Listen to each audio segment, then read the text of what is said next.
Assalamualaikum warahmatullahi wabarakatuh. Waalaikumsalam warahmatullahi wabarakatuh. Jelas suaranya ya? Kedengaran jelas, Gus. Jelas. Oke. Baik, bismillahirrahmanirrahim. Alhamdulillahirabbil alamin wa afdhalus salati wa tammut taslim ala sayyidina Muhammadin wa ala alihi wa sahbihi ajmain. Allahumma akhrijna min dhulumatil wahm wa akrimna bi nuril fahm waftah alaina bi ma'rifatil alam wa sahhil akhlaquna bil hilm waj'alna mimman yastami'una al-qawl fa yattabi'una ahsanah. Rekan-rekan sekalian, kita akan melanjutkan ya pembacaan kitab Min Sunnillah fi Ibadi atau sunnatullah atau ketetapan atau hukum alam yang ada di dalam Al-Qur'an. Ini adalah sunnatullah yang akan kita baca ini adalah yang ke-12 ya. Jadi sudah 12 sunnatullah, yang sudah 11 kita membahas sunnatullah yang lalu dan sekarang adalah yang ke-12.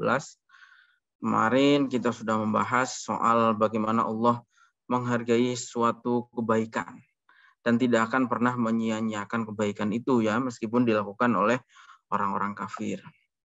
Nah, sekarang kita akan kembali membahas suatu sunnatullah yang baru, yaitu as-sukut 'alal munkarat nadhiru fasad itu. Ini di halaman 109 ya. Silahkan teman-teman yang sudah mendownload PDF-nya untuk dibuka di halaman 109 ya. As-sukut 'alal munkarat nadhiru fasadin. Ini adalah tema yang ke-12 daripada sunnatullah yang kita akan bahas pada malam hari ini, yaitu bahwa mendiamkan kemungkaran itu akan mendatangkan kehancuran itu, atau suatu bencana itu datang karena memang kemungkaran itu didiamkan itu. Penjelasannya bagaimana? Penjelasannya adalah sebagai berikut ya. Al-ayat allati tuhadziru minas sukuti 'alal munkari wa 'anil amri bil ma'ruf katsiratun. Ayat-ayat yang menerangkan amar ma'ruf dan nahi mungkar itu sangat banyak, dan termasuk yang memperingatkan ketika kemungkaran itu didiamkan. Di antaranya adalah firman Allah dalam Al-Quran surat Al-Maidah, itu a'udzubillahi minasyaitonir rajim, lu'inal ladzina kafaru min bani Israila 'ala lisani Dawud wa Isa bin Maryam dzalika bima asaw wa kanu ya'tadun. Nah, mahal syahidnya adalah kanu la yatanahawna 'an munkarin fa'aluh. Jadi orang-orang kafir dari Bani Israel itu dilaknat melalui Nabi Dawud dan melalui Nabi Isa. Kenapa? Karena mereka itu melakukan kemaksiatan dan melewati batas. Nah, persoalannya adalah mereka itu tidak saling menahi mungkar itu atas kemaksiatan yang dilakukan oleh mereka. Lebih sama kanu yaf'alun, dan itu adalah seburuk-buruk perbuatan. Itu dalil yang pertama. Jadi sebagaimana biasa ya, semua sunnatullah yang dibahas di dalam kitab ini itu sumbernya adalah ayat-ayat Al-Qur'an. Dan juga ayat yang lain yang juga Allah firmankan di dalam Al-Qur'an adalah di dalam surat Al-A'raf. Allah berfirman, "Falamma nasu ma dzukiru bihi anjaynal ladzina yanhauna 'anis su'i wa akhadnal ladzina zalamu bi'adzabin ba'isin bima kanu yafsukun." Ya. Nah, ala an aktsarul ayat allati tatahaddas 'anil amri bil ma'ruf wan nahyi 'anil munkari fil Qur'ani musawwiqatun bi tariqatil amr atau bi tariqati sana'i 'alal qa'imina bihadhil wadhifah. Kalau kita baca ayat-ayat tadi itu, baik yang dalam surat Al-Maidah maupun di dalam surat Al-A'raf, Allah itu berbicara soal amar ma'ruf dan nahi mungkar, itu semuanya menggunakan redaksi perintah gitu, atau redaksi memuji kepada orang yang melakukan amar ma'ruf nahi mungkar itu.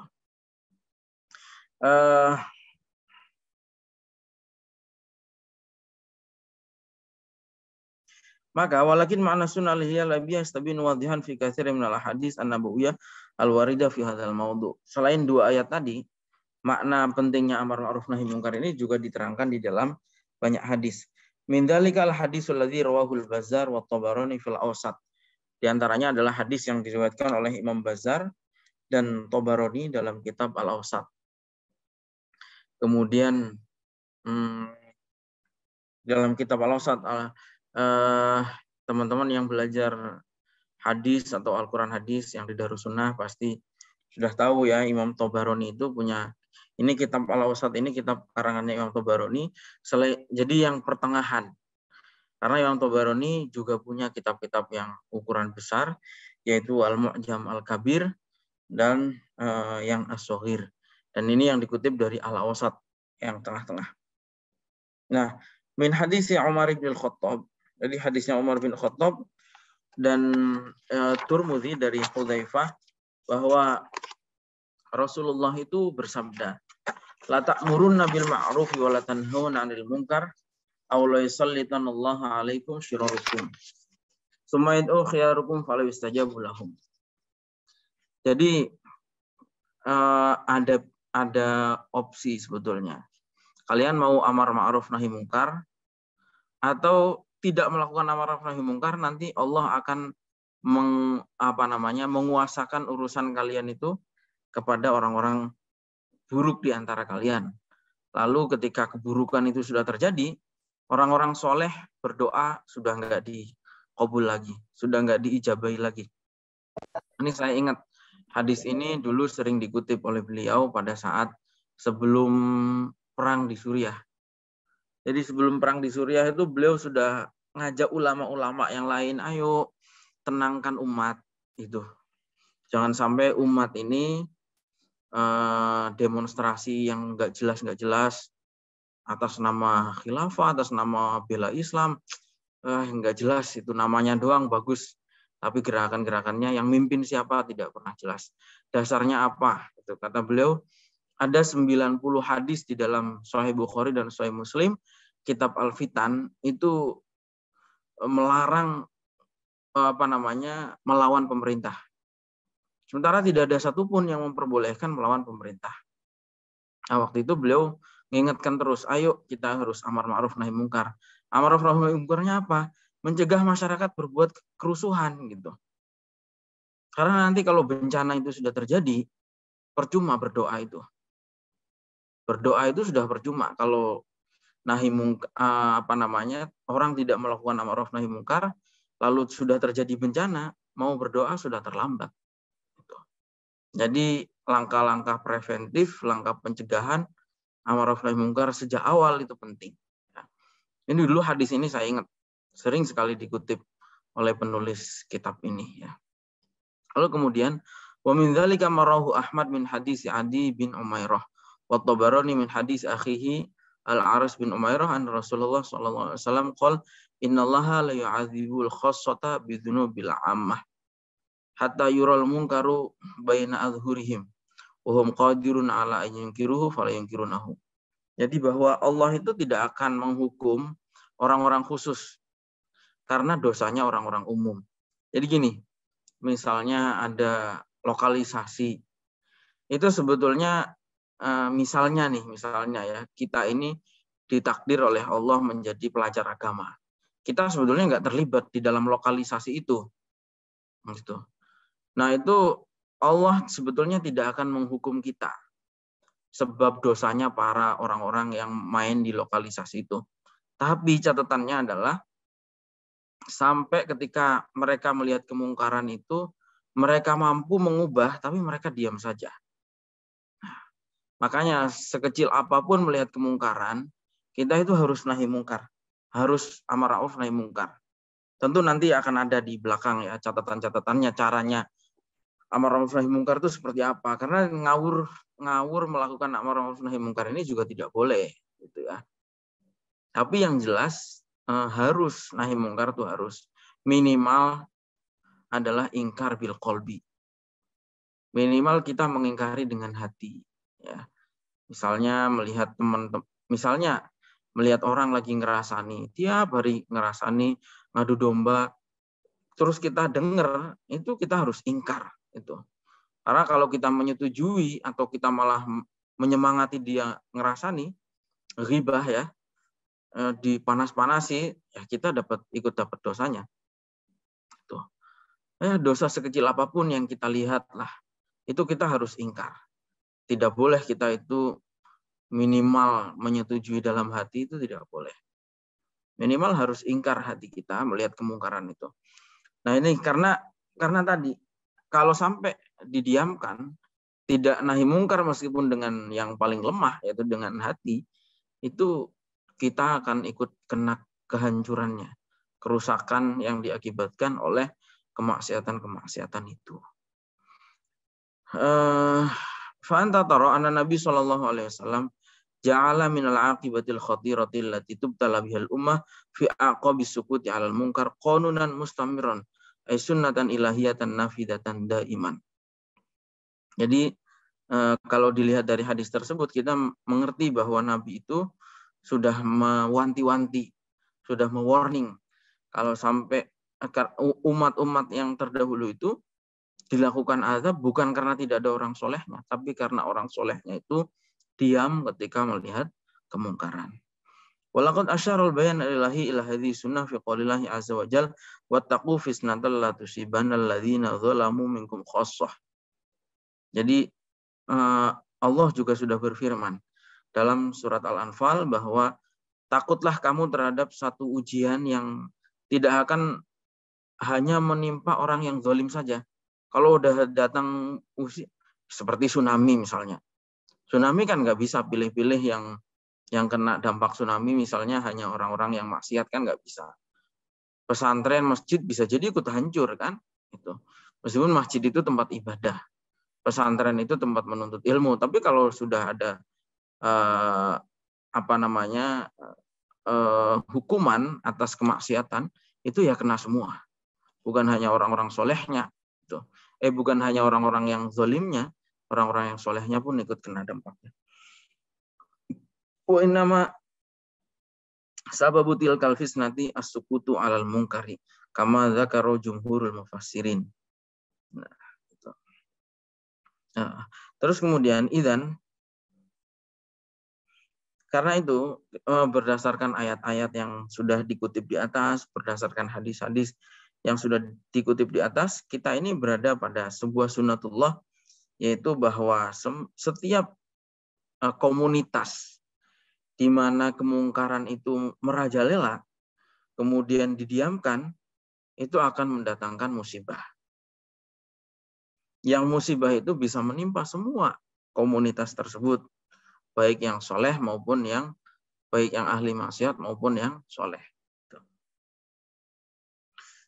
Kenapa bisa begitu?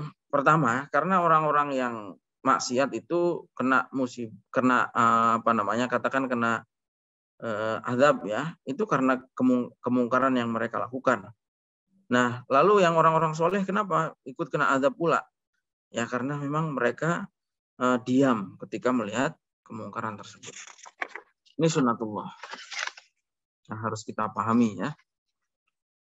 Tapi perlu ada catatan di sini, yaitu sunnatullah ini berlaku untuk orang-orang muslim, untuk komunitas yang muslim. Kenapa? Karena kalau non-muslim ya tentu tidak ada konsekuensi di dunia terhadap perbuatan-perbuatan mereka. Karena orang-orang non-muslim itu kan kewajiban mereka adalah beriman. Selama mereka belum beriman, mereka belum diwajibkan sholat, belum diwajibkan meninggalkan minum khamr, belum diwajibkan meninggalkan berzina, dan seterusnya. Intinya mereka tidak kena hukum taklif, ya orang-orang non-muslim ini. Jadi kalau maksiat ya sudah, nggak ada konsekuensi duniawinya. Gitu. Karena itu ya karena itu nggak tepat kalau ada orang, loh itu kan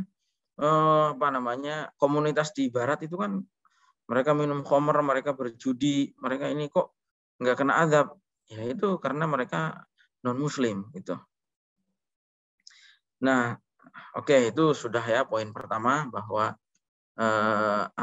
mendiamkan kemungkaran itu akan mendatangkan bencana. termasuk kepada orang-orang yang tidak, meskipun orang-orang yang tidak ikut melakukan kemaksiatan. Sekarang ya pembahasan yang kedua adalah soal bagaimana caranya nahi mungkar itu. Karena di persoalan nahi mungkar inilah yang banyak orang itu keliru caranya amar ma'ruf nahi mungkar itu. Summa inna li ingkaril mungkari subulan syatta. Jadi nahi mungkar itu jalannya banyak, kata beliau. Wa minal muhim anna alama anna nasa laisu mulzimina bi saddi ma yanbaghi an yaqumu bihi bi istimali hadhihi subuli kulliha. Dan yang harus diketahui adalah bahwa masing-masing manusia itu punya proporsinya sendiri-sendiri. Tidak, kadang-kadang proporsinya ini tidak belum tentu cocok antara satu orang dengan yang lain. Fa amma ammatun nas mimman la yadkhuluna fi ta'ifati ulil amri fa inna sabila alladhi yukallafuna bi istimalihi innama huwa tadhkiratu bil lisan. Adapun orang-orang manusia umum seperti kita ini namanya manusia umum ya, mesti nggak tahu kita ini bisa digolongkan ulama atau tidak, yang jelas ya tidak itu ya. Ya dalam batas tertentu kita ini ada ilmu yang Allah berikan, ilmu agama, tapi kita ini masuk orang umum ya. Orang umum di sini itu maksudnya adalah bukan pemerintah. Itu. Orang umum ya. Bukan ulil amr, bukan pemerintah. Nah, bagi orang umum yang bukan pemerintah, nahi mungkar itu adalah caranya adalah innama huwa tadzkirah bil lisan, yaitu dengan lisan. Jadi kita ini domainnya, kewenangan kita itu nahi mungkar itu adalah dengan lisan. Gitu. Jadi yang lain kita tidak berhak. Misalnya kita melihat orang melakukan kemungkaran, kita penjara sendiri. Kita siapkan penjaranya, terus kita ambil di tengah jalan, langsung dipenjara misalnya, itu nggak bisa. Gitu. Atau misalnya, melihat orang minum khamr misalnya, kita cambuk langsung di tengah jalan. Ya, nggak berhak. Kita tidak berhak untuk melakukan nahi mungkar yang semacam itu. Kemudian misalnya melihat orang berzina, kemudian sama dicambuk juga misalnya, kita nggak punya kewenangan. Kewenangan kita adalah dengan lisan. Itu. Melihat kemungkaran itu ya harus langsung diingatkan, tapi caranya adalah dengan lisan ya. Bagi kita orang umum yang bukan pemerintah itu dengan lisan. Bukan hanya cukup dengan lisan, tapi juga wabil hikmah wal mau'izatil hasanah, yaitu dengan hikmah dan mau'izah hasanah. Hikmah itu dengan kebijaksanaan. Maksudnya kebijaksanaan itu apa? Ya sesuai proporsinya. Kalau memang kita bisa menggunakan cara-cara yang tegas, kita harus melakukan langkah-langkah yang tegas. Kalau memang, ya intinya gini, kepada siapa misalnya kita itu mengingatkan. Kalau kepada anak-anak kita, anak didik kita, ya harus tegas. Karena kita punya otoritas. Tapi kalau misalnya dengan orang lain, dengan orang yang lebih tua misalnya, atau dengan orang yang punya jabatan tinggi misalnya, tentu cara-caranya berbeda-beda. Nabi juga bersabda dalam hadis bahwa anzilin nasa manazilahum. Kita ini harus menempatkan seseorang itu sesuai dengan posisi mereka. Ini bukan pilih kasih atau gimana, memang seperti itu. Nabi dulu ketika pemuka-pemuka Quraisy, meskipun mereka kafir, tapi mereka punya kedudukan di tengah kaumnya, itu Nabi muliakan, Nabi hormati itu. Bukan berarti nyembah pejabat, enggak, tidak seperti itu. Gitu. Tapi memang itu memang proporsinya. Gitu. Itu namanya hikmah. Kepada anak didik, kepada anak sendiri, itu boleh tegas dan harus tegas. Tapi misalnya kepada orang yang baru kenal, kepada orang yang lebih tua, secara umur maupun secara nasab, ya tentu caranya juga berbeda. Itu. Kepada teman sejawat, seumuran, tentu juga caranya berbeda lagi. Ini namanya hikmah. Kemudian wal mau'izatil hasanah, dengan cara yang lebih bagus. Kan sama di apa namanya ayat yang sudah semua kita juga sudah hafal, yaitu ud'u ila sabili rabbika bil hikmah wal mau'izatil hasanah. Nah, ketika wajadilhum itu disuruhnya billati hiya ahsan, dengan cara yang lebih baik.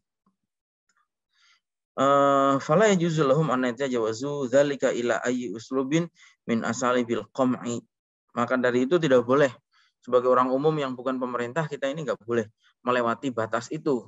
Seperti tadi sudah saya contohkan, melihat orang minum khamr langsung dicambuk sendiri, melihat orang mencuri langsung diseret ke penjaranya sendiri misalnya, dikurung di kamar rumah misalnya, nggak boleh. Nggak boleh kita melewati itu, yaitu illal ab, kecuali bapak, kepada anak-anaknya dan kepada cucu-cucunya. Orang tua maksa anak untuk melakukan sholat itu boleh. Gitu. Memang apa namanya ada kewenangannya. 7 tahun tahapannya apa, kalau sudah 10 tahun tahapannya apa, itu kan ada. Gitu. Begitu juga seorang guru terhadap muridnya, kalau memang ada kewenangannya, itu juga apa namanya termasuk pengecualian.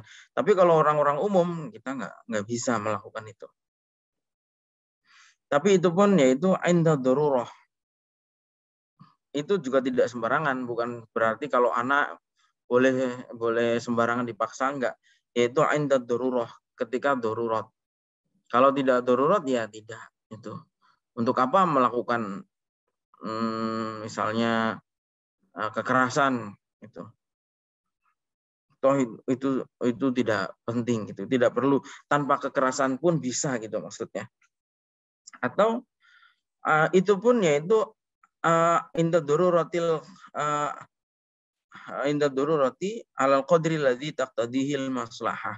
Itu pun sesuai dengan takaran yang maslahat. Misalnya kalau dipukul malah lari, misalnya kabur dari rumah, ya tentu tambah tidak baik gitu. Yang maslahat bagaimana gitu.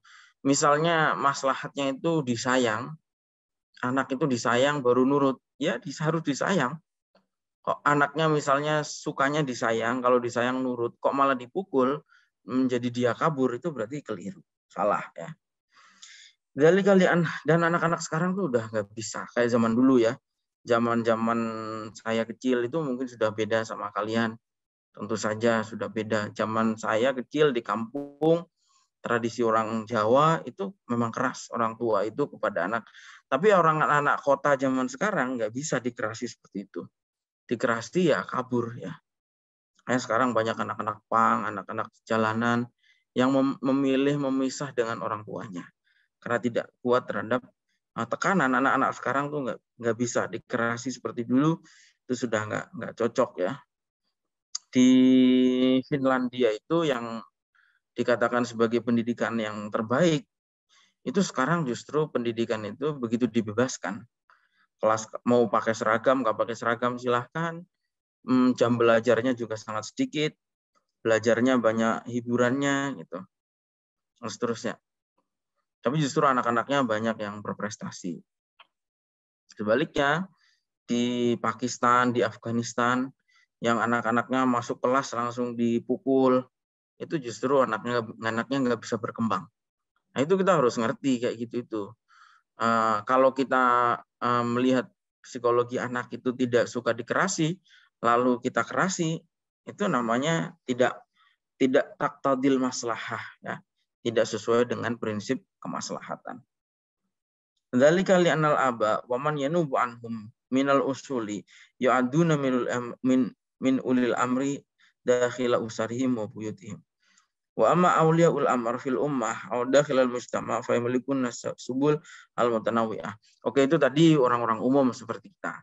Adapun pemerintahan, orang-orang pemerintah, presiden, menteri, apa namanya ya, kalau sekarang di Indonesia penegak hukum itu polisi ya. Polisi, maka mereka punya kewenangan. Tapi semualah kan, bukan hanya polisi. DPR yang membuat regulasi, yang membuat peraturan. Misalnya DPR itu ya amar ma'ruf nahi mungkarnya gimana? Ya buat aturan. Gitu. Misalnya aturan undang-undang larangan perjudian misalnya. Betul. Nah, itu namanya amar ma'rufnya DPR. Gitu. Kemudian kejaksaan misalnya, amar ma'ruf nahi mungkarnya ya dengan menuntut para pelaku kejahatan itu sampai dihukum. Itu.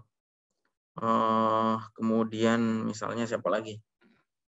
Hakim pengadilan yang memutuskan seadil-adilnya terhadap para pelaku kejahatan itu namanya nahi mungkar. Polisi sudah jelas, ada orang melakukan kejahatan ya tangkap, itu namanya ma'ruf nahi mungkar. Kalau pemerintah itu punya banyak jalan, termasuk menggunakan paksaan, menggunakan hukuman ya. Tentu juga ada tahapannya, yaitu harus dengan nasihat awalnya, dikasih tahu dulu, gitu. Persuasif, langkah-langkah persuasif, kasih tahu dulu misalnya ada orang minum khamr atau mengkonsumsi narkoba, kan nggak mungkin ada orang konsumsi narkoba di tengah jalan lalu langsung dipukul misalnya, kan nggak bisa seperti itu. Sosialisasi dulu, narkoba itu menjadikan akal itu hilang dan seterusnya, dan ini dilarang baik dalam hukum negara maupun dalam hukum agama. Mabuk itu dilarang gitu dan seterusnya. Jadi perlu sosialisasi dulu supaya mereka ngerti hukumnya. Kalau kemudian nanti tahapan-tahapan berikutnya lah, apakah peringatan lisan dulu, terus kemudian misalnya hukuman percobaan dulu, biasanya kan seperti itu. Sampai kalau misalnya sudah berkali-kali, sudah melewati batas, maka ya boleh menggunakan takzir, ya. Oke. Itu bagi orang yang duduk di pemerintahan, di ulil amr. Itu. Idzan fala yajuzu li afradin nas wa minhumul ulama wal muftun an yatajawazu hudud at-tadhkiratil kalamiyati. Karena itu tidak boleh bagi manusia umum, termasuk ulama dan mufti, ya. Mufti ini sekarang sudah jarang ada ya. Sekarang itu adanya adalah lembaga-lembaga keagamaan kolektif seperti ya kalau di Indonesia seperti MUI lah.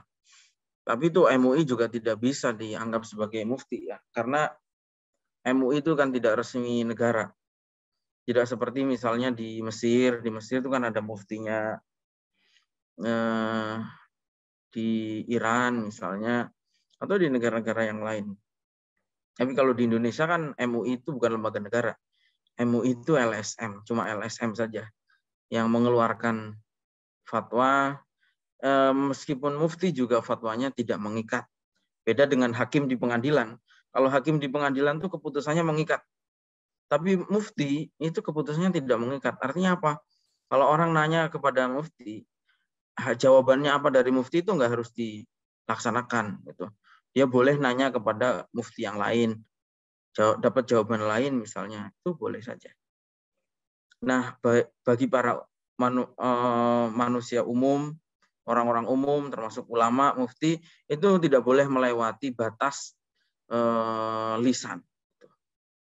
Tadi seperti, maka seperti FPI itu keliru besar. Itu memang orang-orang nggak berilmu. Itu banyakkan orang-orang di FPI itu memang preman, tidak ngerti ilmu agama. Mereka bukan pemerintah, tapi suka mukulin orang. Itu keliru, jelas keliru besar. Ya, mereka tidak pernah belajar ilmu seperti ini. Mahmakanat khuturatul mungkar al-murad ingkaruhu. Jadi meskipun kemungkarannya sebesar apapun, itu kita tidak boleh melewati batas mengingatkan, itu tidak boleh. Wa mahmara'au anna auliya al-amr mutasahilun au mu'ridun an wajibihim bidzalik. Meskipun melihat pemerintah tidak melakukan, itu kita tidak boleh melakukan melakukan penghakiman sendiri, itu tidak boleh. Wa maradu dzalika ila madhhab min syari'ah al-islamiyah min at-ta'arud li asbabil fitnah wal waqi'ati bainan nas. Kenapa tidak boleh? Yaitu karena seumpama semua orang melakukan cara menghakimi seperti itu, ya yang terjadi kehancuran di masyarakat, kerancuan. Itu. Misalnya orang melihat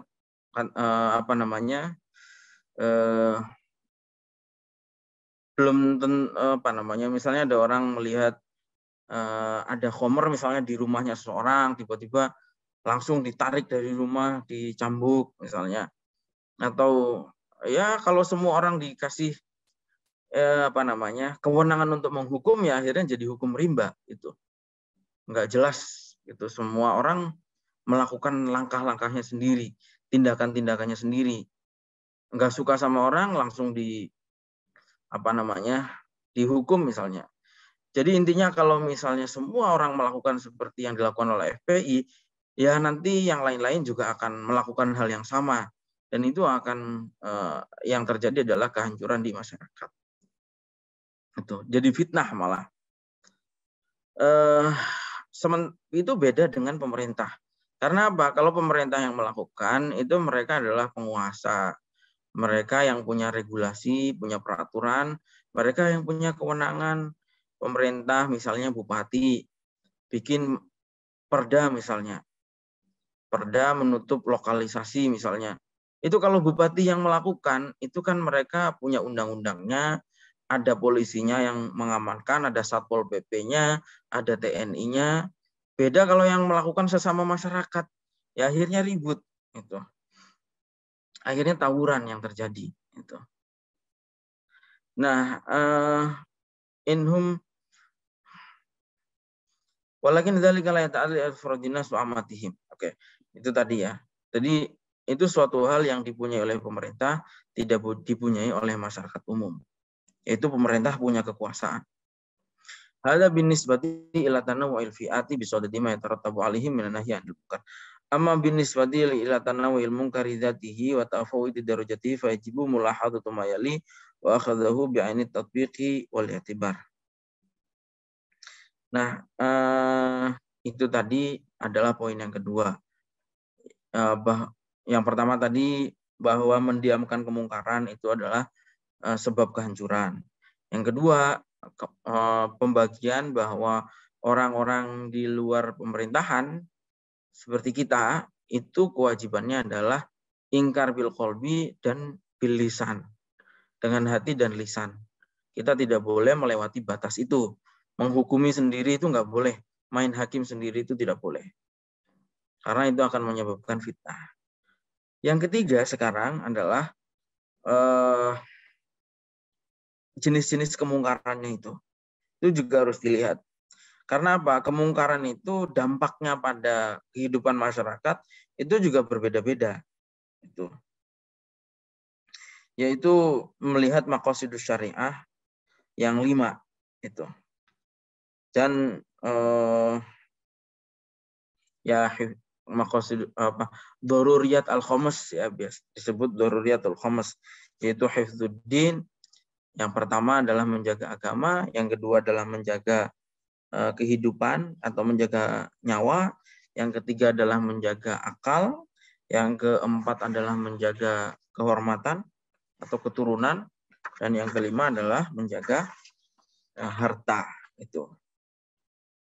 Kemudian juga ada yang namanya doruriyat, yaitu yang primer, ada yang namanya hajiyat, yaitu yang sekunder, dan ada yang namanya tahsiniyat atau kebutuhan yang tersiar.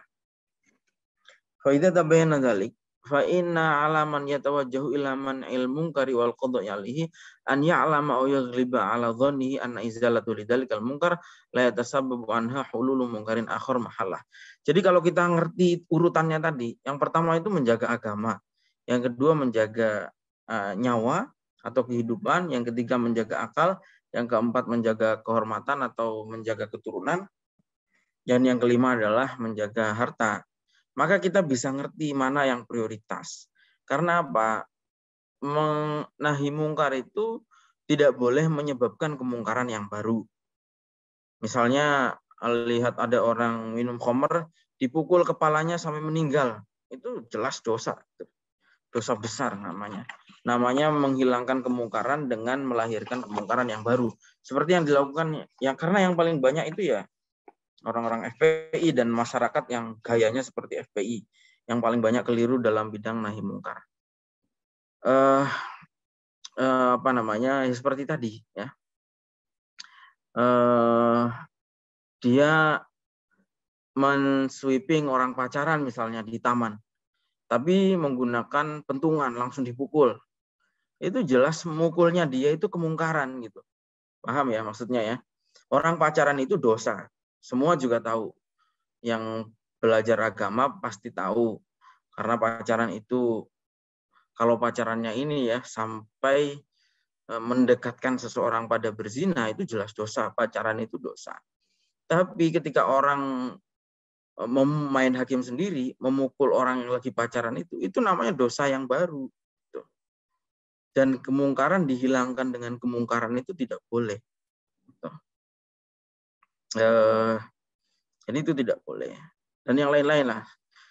Contohnya tentu saja banyak lah. Ya. Orang apa namanya? Misalnya mengingatkan seseorang, misalnya ya tentu misalnya gini ya, yang dikhawatirkan menyebabkan kemungkaran. Mengingatkan orang untuk tidak mencuri misalnya, atau ada preman misalnya, preman besar yang suka merampok, kita ini orang biasa nggak punya kekuatan apa-apa, kalau kita mengkritik dia kita bisa dibunuh. Itu kita mengkritik dia itu nggak boleh gitu. Karena itu namanya membahayakan sesuatu yang lebih prioritas. Nyawa kan prioritas ya, dibandingkan dengan menjaga harta. Misalnya ada tadi perampok masuk ke rumah kita. Meskipun kalau kita melawan itu juga kita, kemudian kita meninggal itu syahid gitu. Tapi menghilangkan kemungkaran itu tidak boleh berdampak pada kemungkaran yang lebih besar atau kemungkaran yang baru. Saya kira gampang lah ya, bisa dipahami ya. Seperti orang FPI tadi mau melarang orang pacaran, dipukul langsung orang yang sedang pacaran itu namanya mukulnya dia itu sudah dosa, menghilangkan kemungkaran dengan kemungkaran yang baru. Sama seperti kalau bulan Ramadan ya, bulan Ramadan itu sama sebetulnya. Ya mohon maaf gitu ya, sweeping warung-warung itu kan sebetulnya haknya apa? Itu yang berhak melakukan itu Satpol PP karena itu kewenangannya. Polisi, TNI itu berhak kalau misalnya mereka menutup warung, bupati bikin perda misalnya tidak boleh warung melayani siang hari bulan Ramadan kecuali untuk musafir, orang yang perempuan yang sedang haid misalnya, terus orang yang sedang hamil menyusui, orang yang sedang sakit, dan seterusnya lah, orang-orang yang uzur berpuasa. Misalnya itu boleh kalau bupati yang melakukan, karena ada kewenangan. Tapi ketika dilihat ada suatu kemaslahatan. Tapi kalau kita masyarakat biasa, main bakar warung misalnya, ngambilin rice cookernya, itu namanya kita merampok. Gitu. Dan itu dosa hukumnya. Yang mungkin dosanya lebih besar daripada dosa meninggalkan nahi mungkar itu sendiri. Oke. Jadi nahi mungkar, intinya beliau ingin menyampaikan bahwa nahi mungkar ini tidak boleh dengan kemungkaran yang baru. Maunya ngingetin orang, tapi dengan mencaci maki, ya jelas dosa. Itu namanya kemungkaran yang baru. Nyaci makinya aja udah dosa. Itu. Mau menghilangkan kemungkaran, tapi dengan kemungkaran yang baru. Nah, kalau misalnya kita memperkirakan akan ada kemungkaran yang lebih besar, maka diam itu wajib sukut. Malah justru kita itu diwajibkan untuk diam. Dar'an lil munkaril aswa wal akhtar fi qaimatil maqasidi wal masalihi dzatid darajatil mutafawitah. Kenapa kita ketika melihat kemungkaran, kalau dikhawatirkan melahirkan kemungkaran yang baru yang lebih besar itu, kita diwajibkan untuk diam karena demi menghindari terjadinya sesuatu yang lebih buruk itu. Fa in ghalaba 'ala dzanni masalan, ini yang dicontohkan oleh beliau. Fa in ghalaba 'ala dzanni masalan anna inkaru syurbil khamri wal man'i minhu fi makanin ma sayatazabbabu anhu izhaqu nafsin bighairi haqqin wajib sukuti 'anil munkari al-qa'imi dar'an lil munkaril asyad. Misalnya ketika kita melihat orang yang sedang minum khamr, contohnya. Lalu seumpama kita itu mencegah pada saat dia sedang mabuk, kita ngingetin dia, jangan mabuk, khamr itu haram. Lalu kita malah dibacok sama dia, itu malah kita ketika kita mengetahui resikonya, kita harus wajib diam. Gitu. Kenapa? Karena untuk menghindari kemungkaran yang lebih besar. Gitu. Nah ini contoh lagi yang saya kira sekarang itu penting. Ya. Wa in ghalaba 'ala dhanni anna man azaidin minan nasi minal iqtiradi birriba sayadfa'uhu ila sariqati awil ightisabi wajib as-sukutu ala mungkirir riba dar'an lil munkaril asyaddi wa huwa sariqati malil ghairi awil ghasabi minhu. Ini penting ini. Seumpama kita melihat ada orang yang hutang di bank, maksudnya melakukan riba lah, tidak mesti hutang di bank itu riba ya. Jadi misalnya ya, kita melihat ada orang melakukan praktek riba itu. Tapi kalau kita larang dia melakukan riba, dia malah akan mencuri atau malah merampok. Itu kita harus diam gitu. Tidak boleh melarang dia melakukan riba itu. Kenapa? Karena kita menghindari kemungkaran yang lebih besar daripada dia nyuri hartanya orang lain atau dia merampok harta orang lain. Ya udah biarin aja. Sampai nanti ada sumber ekonomi alternatifnya misalnya gitu. Jadi harus ngerti seperti itu. Apalagi sekarang itu salahnya sebagian penceramah ini digeneralisir semua bank itu haram, semua bank itu riba. Itu jelas salah besar. Ya, bank itu kan sesuatu yang tidak ada di masanya Nabi. Bank itu belum ada di masanya Nabi. Dan pada dasarnya dalam muamalah itu al-aslu fil asya al-ibahah. Pada dasarnya sesuatu itu boleh selama tidak ada larangannya. Nah, larangannya kapan? Larangannya adalah ketika mengandung unsur riba. Itu tidak boleh. Perbankan yang mengandung unsur riba itu tidak boleh. Tapi kan tidak semua perbankan itu mengandung unsur riba. Misalnya kita hanya menitipkan uang di bank, tidak ada yang dirugikan, masa dikategorikan sebagai riba? Riba itu kenapa dilarang? Karena ada unsur kezolimannya. Orang yang sedang butuh lalu hutang, ketika membayar hutang disuruh dikasih lebihan. Itu namanya zolim. Tapi sekarang kan prakteknya berbeda. Orang-orang yang hutang di bank itu justru pengusaha-pengusaha besar. Ya kalau mereka tidak boleh membayar lebih, ya siapa yang mau mengurusi perbankan gitu. Bayangkan juga orang-orang yang mengharamkan bank itu harus mempertimbangkan seandainya suatu negara itu tidak menggunakan perbankan, ya langsung roboh gitu. Tanpa ada perbankan aja kita nggak bisa berangkat haji. Sekarang haji harus lewat perbankan. Sekarang itu tidak bisa. Menghindari perbankan itu tidak mungkin. Karena itu jangan pernah mempersempit orang beragama. Orang lewat masuk jalan tol aja nggak mungkin tanpa pakai e-money. E-money itu perbankan. Ya bahkan skup yang lebih sempit. Kita itu kalau anti perbankan, itu kita menggunakan transaksi menggunakan rupiah, itu hukumnya haram. Kalau kita mengharamkan perbankan, kenapa? Karena rupiah itu dicetak oleh bank. Jadi kadang-kadang para penceramah itu nggak mikir sampai segitu. Ngasal aja mengharam-haramkan perbankan. Padahal perbankan itu sudah jadi kebutuhan yang tidak terpisahkan di zaman sekarang. Yang masuk dalam kategori umumul balwa itu. Ya zamannya Imam Ghazali saja, Imam Ghazali mengatakan kalau mau murni halal, yaitu air hujan langsung dimasukkan ke dalam mulut. Itu murni halal. Tapi yang lain-lain, kita menggunakan fasilitas jalan raya, nggak bisa halal 100% itu nggak mungkin. Kenapa? Karena jalan raya itu dibangun dari pajak.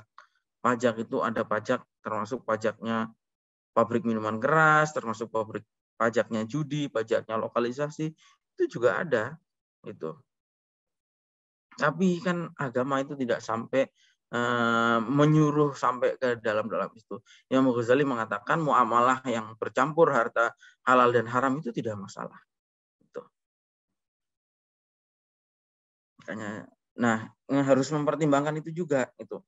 Karena apa? Kalau perbankan ini diharamkan semuanya dengan alasan riba, selain itu namanya mengharamkan sesuatu yang dihalalkan, itu juga madorotnya jelas lebih besar.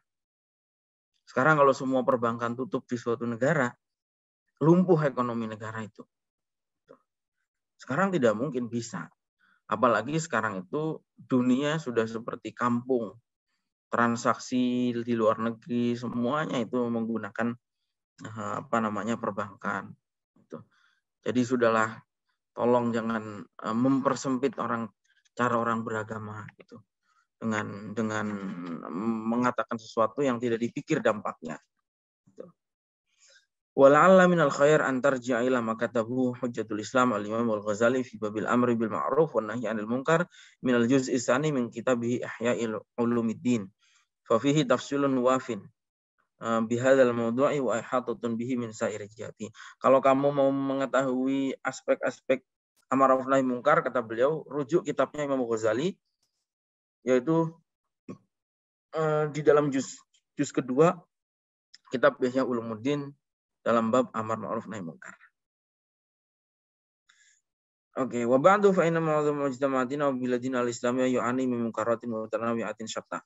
Jadi gini, kita sudah bahas 3 poin tadi.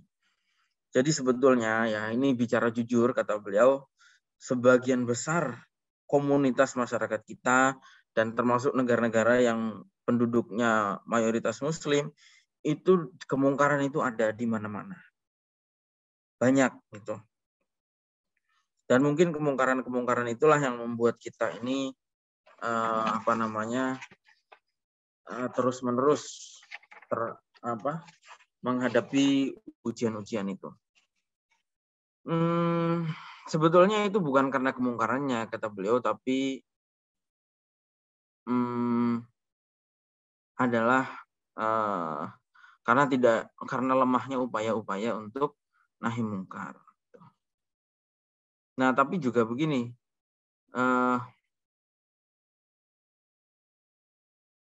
waqad alimta anal ismata, tapi juga begini, kata beliau. Tapi kita sudah tahu bahwa al-ismah minaz dzunub, kemaksuman itu hanya berlaku untuk nabi dan rasul saja. Tidak ada yang lain. Sementara yang katanya ulama, termasuk yang wali, itu juga bisa salah. Karena yang tidak mungkin salah itu hanya para nabi dan para rasul. Yang maksum itu hanya para nabi dan para rasul. Kalau yang lain-lain, wali saja itu bisa salah. Ya. Itu wali ya, walinya Allah saja bisa salah. Apalagi cuma ustadz-ustadzan zaman sekarang, ya salahnya banyak lah. Dan memang kemaksuman itu hanya punya nabi dan para rasul. Tapi yang jelas musibah-musibah itu datang karena kita mendiamkan kemungkaran. Jadi kemungkaran itu akan tetap ada. Bagaimanapun dosa-dosa itu.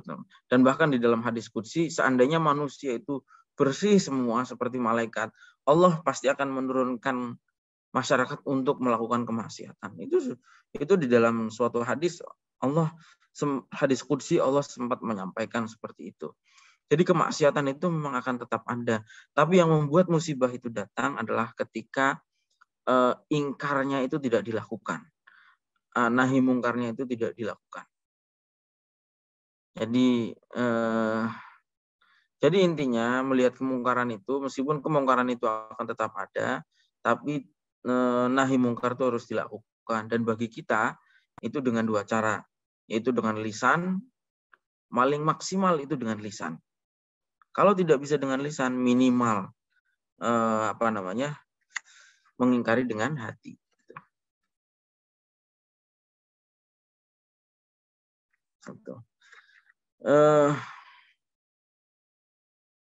Dan ini terutama adalah tanggung jawabnya para ulama dan yang mengaku sebagai dai, ya. Ini mempunyai tanggung jawab besar dalam hal nahi mungkar menggunakan lisan. Tentu tadi catatannya adalah dengan hikmah dan mau'idhah hasanah. Kenapa? Karena ini ada kaidah yang harus kalian hafal, yaitu amar ma'ruf itu bil ma'ruf. Memerintahkan kebaikan itu harus dengan cara yang baik. Nah, sedangkan nahi mungkar itu juga harus bil ma'ruf. Amar ma'ruf bil ma'ruf, nahi mungkar itu juga harus bil ma'ruf. Nggak boleh nahi mungkar dengan kemungkaran, itu tidak boleh. Ya. Jadi tadi mengingatkan seseorang itu juga nggak boleh dengan caci maki, dengan menghina, apalagi memfitnah, jelas itu tidak boleh. Jadi kalau mau mengingatkan seseorang ya dengan bijaksana lah. Gitu. Seperti perumpamaan yang mungkin sudah pernah saya sampaikan, ibarat orang ngasih emas. Emas itu kan sesuatu yang bagus. Tapi ketika caranya menyampaikan itu dilemparkan ke kepalanya seseorang misalnya, dilemparkan, orang akan mengingat lemparannya, sakitnya dilempar, bukan emasnya yang diingat. Itu. Begitu juga menyampaikan kebaikan. Kalau caranya dengan buruk, yang diingat itu adalah keburukannya. Nasihat sebagus apapun, caranya penyampaiannya jelek, yang akan diingat adalah kejelekannya itu.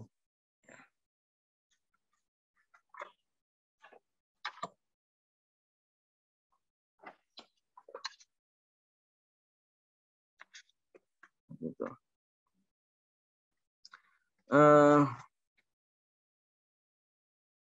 Begitu juga ketika melihat pemerintah itu tidak melakukan, itu Pak termasuk yang katanya tokoh-tokoh masyarakat ini, rakyat ini tidak boleh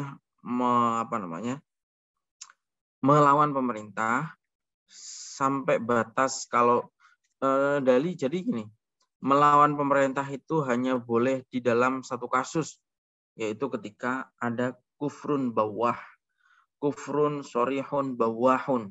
Ya. Itu cuma satu, yaitu ketika pemerintah itu secara melakukan kekufuran secara nyata dan jelas. Nah, itu baru boleh bagi rakyat itu untuk nahi mungkar kepada pemerintah. Tapi selama tidak melakukan itu, presidennya masih sholat, presidennya masih kalau Idul Adha masih kurban, kalau Idul Fitri masih zakat, akhir tahun masih zakat, dan seterusnya, maka sama sekali tidak diperbolehkan.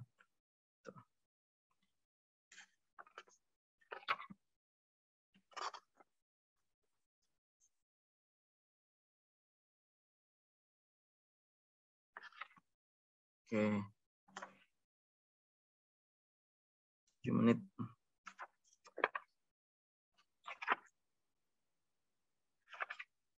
Oke. Ini di paragraf terakhir ya, sekarang di halaman 118. Ada satu kesimpulan yang beliau sampaikan.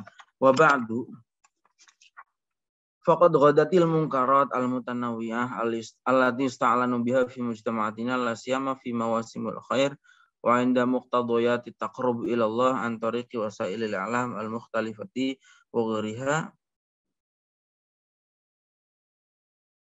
Ini kurang jelas ini skenanya.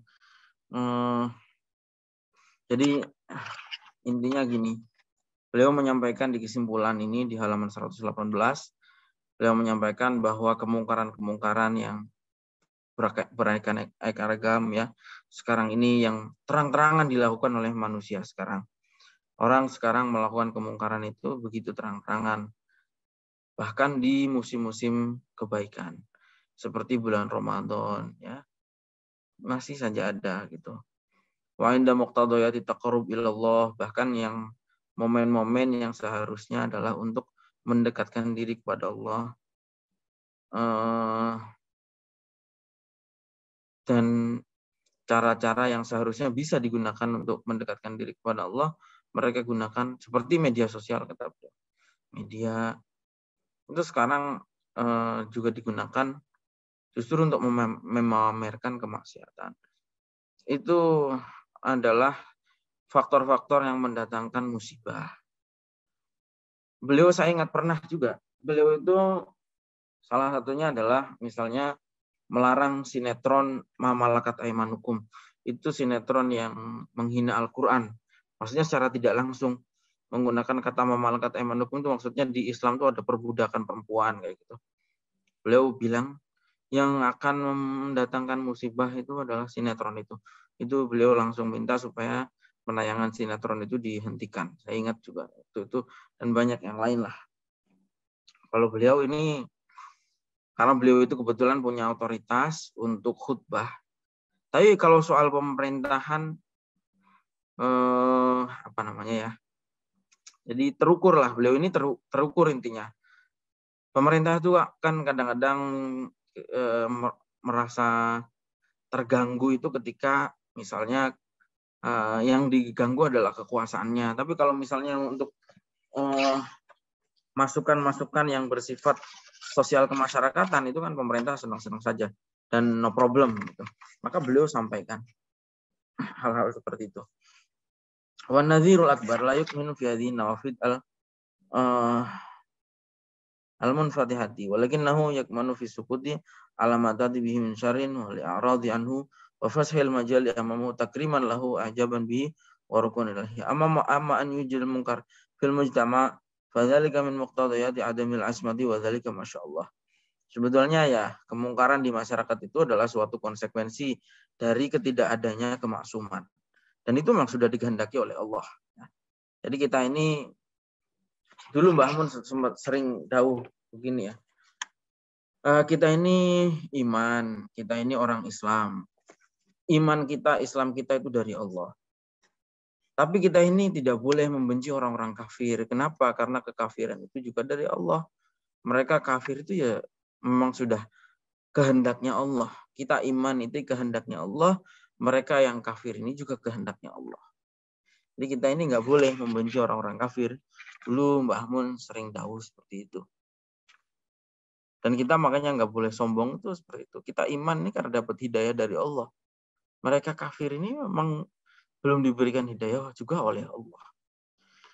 Tapi yang jelas, yang kemungkaran itu akan tetap ada. Tapi kita mendiamkan itulah yang tidak boleh. Karena ketika kita mendiamkan, itu menjadi bom waktu. Dan menjadi api dalam sekam, kata beliau. Dan beliau menutup materi kita pada malam hari ini dengan berdoa, yaitu waqallahu ummatana syarrul barakinil khafiyati. Mudah-mudahan Allah ini menjaga umat kita dari api dalam sekam itu yang sewaktu-waktu bisa membakar. Ya. Kayaknya harus hati-hati. Wa syarril khutatil qaidatil mu'lanati innahu sami'un mujib. Ya, wallahu a'lam. Jadi intinya itu untuk materi pada malam hari ini terkait sunatullah yang ke-12, yaitu bahwa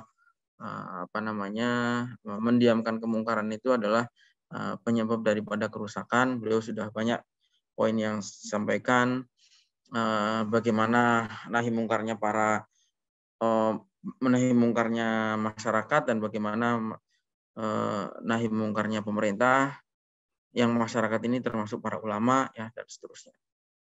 Harus tingkat kemungkaran harus diukur mana yang prioritas, karena menghilangkan kemungkaran ini tidak boleh melahirkan kemungkaran yang baru. Saya kira itu ya untuk malam hari ini. Apakah ada yang mau menyampaikan sesuatu, diskusi? Kalau silahkan. Kalau ada.